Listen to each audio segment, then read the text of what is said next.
Hi friends, welcome back to my channel.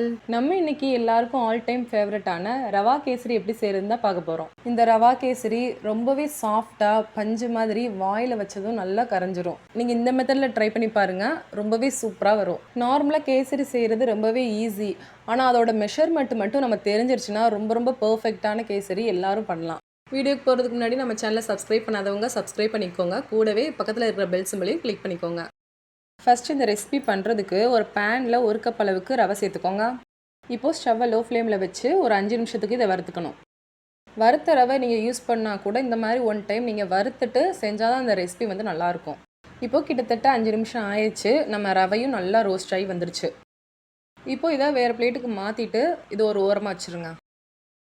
இப்போது அதே கடாயில் 3 டேபிள் ஸ்பூன் எண்ணெய் சேர்த்துக்கோங்க. நான் கடலை எண்ணெய் யூஸ் பண்ணியிருக்கேன். உங்கள்கிட்ட என்ன எண்ணெய் இருக்கோ அந்த எண்ணெய் யூஸ் பண்ணிக்கோங்க. கூடவே 3 டேபிள் ஸ்பூன் நெய் சேர்த்துக்கணும். இதில் ஒரு 10 முந்திரி பருப்பு சேர்த்துக்கோங்க. சேர்த்துட்டு இந்த முந்திரி பருப்பு எல்லாம் நல்லா பொன்னிறம் ஆகிற வரைக்கும் இதை நல்லா வறுத்துக்கணும். முந்திரி பருப்பு ஓரளவுக்கு பொன்னிறம் ஆகி வரும்போது இதில் நம்ம கிஸ்மிஸ் பழம் சேர்த்துக்கலாம். நான் 10 கிஸ்மிஸ் பழம் சேர்த்துருக்கேன். உங்களுக்கு எவ்வளோ தேவையோ நீங்கள் அந்த அளவுக்கு சேர்த்துக்கோங்க. சேர்த்துட்டு இதையும் நல்லா வறுத்துக்கோங்க. இந்த கிஸ்மிஸ் பழம் வந்து நல்ல பலூன் மாதிரி ஊதி வரும், அந்த அளவுக்கு இதை வறுத்துக்கணும்.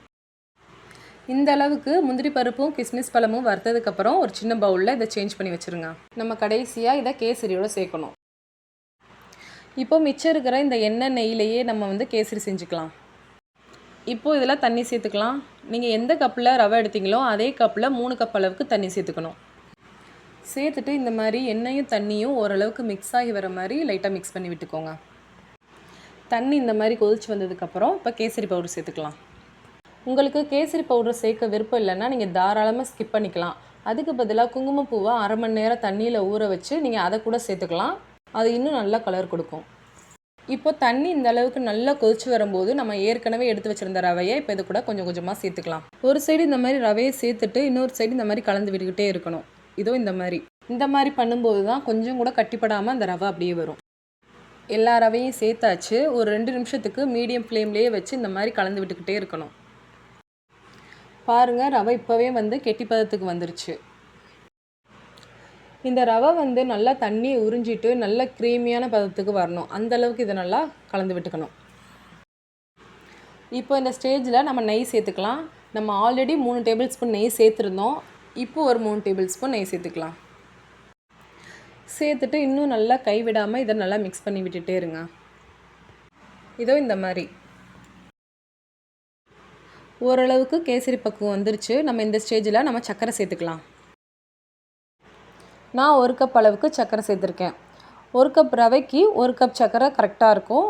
உங்களுக்கு இன்னும் இனிப்பு டேஸ்ட் வேணும்னா நீங்கள் எக்ஸ்ட்ரா கூட சர்க்கரை சேர்த்துக்கலாம். அது நம்மளோட விருப்பம்தான். சேர்த்துட்டு இதையும் நல்லா மிக்ஸ் பண்ணிக்கோங்க. இதோ இந்த மாதிரி சாஃப்டாக நல்லா அமுத்தி விட்டு இதை மிக்ஸ் பண்ணி விட்டுக்கோங்க. நீங்கள் எப்பவும் கேசரி செய்கிறதுக்கு அடி கனமாகவும் அகலமாகவும் பாத்திரத்தை எடுத்துக்கிட்டிங்கன்னா தான் உங்களுக்கு கிளறதுக்கு வசதியாக இருக்கும்.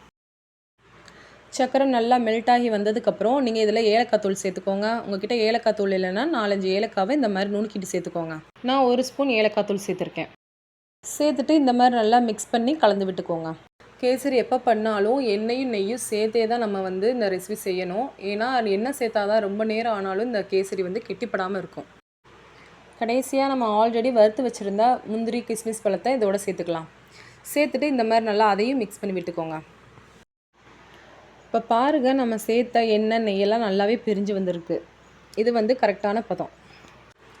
கேசரி ரொம்ப சூப்பராக ரெடியாகி வந்துருச்சு. இப்போ இதை நம்ம சுட சர்வ் பண்ணலாம். ஸோ ஃப்ரெண்ட்ஸ், நீங்களும் கண்டிப்பாக நான் சொன்ன அளவுகள் மாறாமல் நீங்கள் இதே மெத்தடில் செஞ்சு பாருங்கள். சூப்பராக சாஃப்டாக இதே மாதிரி கேசரி நீங்களும் செய்யலாம். அப்படியே நம்ம ஹோட்டலில் கல்யாணத்தில் சாப்பிட்ற அதே ஃபீலில் இருக்கும். கண்டிப்பாக நீங்களும் ட்ரை பண்ணி பாருங்கள். ஓகே ஃப்ரெண்ட்ஸ், நான் பண்ண இந்த கேசரி ரெசிபி உங்களுக்கு பிடிச்சிருந்துச்சுன்னா லைக் பண்ணுங்கள், கமெண்ட் பண்ணுங்கள், மறக்காமல் நம்ம சேனலை சப்ஸ்கிரைப் பண்ணுங்கள். Thank you friends.